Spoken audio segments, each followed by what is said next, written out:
Hey les amis, j'espère que vous allez bien. Juste une vidéo rapide pour répondre à quelqu'un qui m'a écrit se plaignant que sa partenaire est trop collante. Elle est toujours à lui proposer à être à son service et tout. En fait, la fille lui dit qu'elle l'aime et il finit par trouver cela étouffant. Il finit par trouver cela, voilà, envahissant. Mais ce que j'ai envie de dire à cette personne, c'est... C'est quand même très amusant parce que pendant qu'il y a des personnes qui aimeraient qu'on les aime véritablement, qu'on soit là pour eux, qu'on soit là à leurs petits soins, qu'il y ait quelqu'un qui puisse prendre soin d'eux, il y en a d'autres qui se plaignent d'être aimés. Il est important d'apprécier la valeur de ce que l'on a. Si le comportement de votre conjointe, vous le trouvez envahissant, vous le trouvez étouffant, c'est que c'est parce que vous avez peut-être certainement des choses que vous aimeriez faire pour vous, que vous ne trouvez pas le temps de faire et ça vous frustre. Et du coup, vous mettez ça sur l'autre. C'est vrai qu'il y a des personnes dans des relations qui peuvent être envahissantes, ou alors elle a peut-être peur de vous perdre, que maintenant qu'elle vous a, elle fait le maximum pour que vous ne manquiez de rien. Toutes les déclinaisons sont possibles. La solution à ceci réside dans quelques pistes, à mon avis. C'est à vous de voir, d'analyser pour voir comment ça vous aide. Mais déjà, parlez-en. Parlez-en sans accuser l'autre, sans lui reprocher de prendre soin de vous, sans lui reprocher d'être là pour vous, sans lui reprocher tout simplement de vous aimer à sa façon. Peut-être que son comportement cache une insécurité, ça c'est un autre débat. Mais toujours est-il que demandez-vous s'il n'y a pas des personnes qui donneraient cher pour être à votre place. Parce que souvent on est là, on est vraiment nanti et on ignore qu'on l'est. On néglige l'importance de ce que l'on a parce qu'on pense que voilà, tout est acquis. Demandez-vous ce que cette personne vous apporte dans votre vie avant de vous poser la question de savoir si cela est étouffant pour vous. Demandez-vous ce dont vous avez besoin au point où la présence de cette personne-là pourrait vous gêner à le réaliser. Par exemple, vous avez peut-être besoin de retrouver vos amis, parfois tout seul, de faire des choses qui vous nourrissent vous seul, de passer du temps tout seul, parce qu'un homme parfois a besoin de passer du temps tout seul aussi.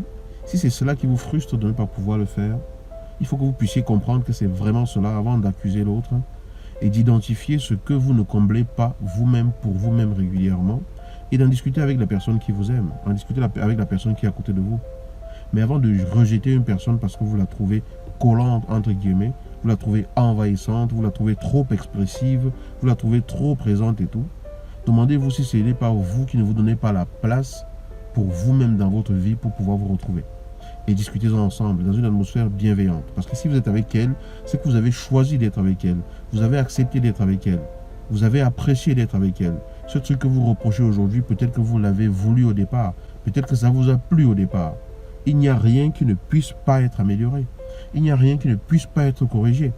Il n'y a rien qui ne puisse pas être perfectionné lorsque l'on s'aime et lorsque l'on veut avancer ensemble. Alors, pensez-y. Réfléchissez à ce qui vous manque, à ce que vous aimeriez pouvoir faire par vous-même, aux frustrations qui sont les vôtres, à ce que vous pouvez améliorer par vous-même de façon autonome, sans que l'autre soit responsable, et discutez-en avec cette personne. Expliquez-lui que parfois vous avez besoin de vous retrouver seul, ce qui ne veut pas dire que vous ne voulez pas être avec elle. On peut avoir besoin d'être seul pour soi, pour penser, pour réfléchir à certaines choses, pour se retrouver simplement, sans que ça ne veuille dire qu'on rejette l'autre. Mais lorsque l'on se retrouve bien, lorsque l'on se retrouve avec soi-même, que l'on est bien avec soi-même, on est encore mieux avec l'autre par la suite. Mais il faut faire attention à ne pas rejeter toutes les fautes sur l'autre. En général, une femme, à mon avis, est authentique. En général, une femme, quand elle l'aime véritablement, elle le montre. En général, quand une femme aime véritablement, elle l'exprime. Une femme, c'est son émotion, c'est son cœur qui parle. Donc vous allez avoir l'impression qu'elle vous envahit. Mais c'est juste qu'elle n'arrive pas à garder pour elle et à emprisonner en elle ce qui l'anime vous concernant. Bien sûr, on peut nuancer les propos à différents degrés, dans différentes catégories. Voilà, il ne s'agit pas de débattre sur elle a peut-être une insécurité amoureuse, elle a peut-être été blessée, elle a peur de vous perdre. Tout ça, c'est possible, hein, voilà. Mais je vous dis tout simplement à vous qui posez la question, de réfléchir vous-même à ce qui vous manque, de réfléchir à ce qui vous frustre, à ce qui vous gêne dans le fait que cette personne exprime trop son amour. Parce que vous trouvez qu'elle exprime trop son amour. Alors, et discutez-en avec cette personne.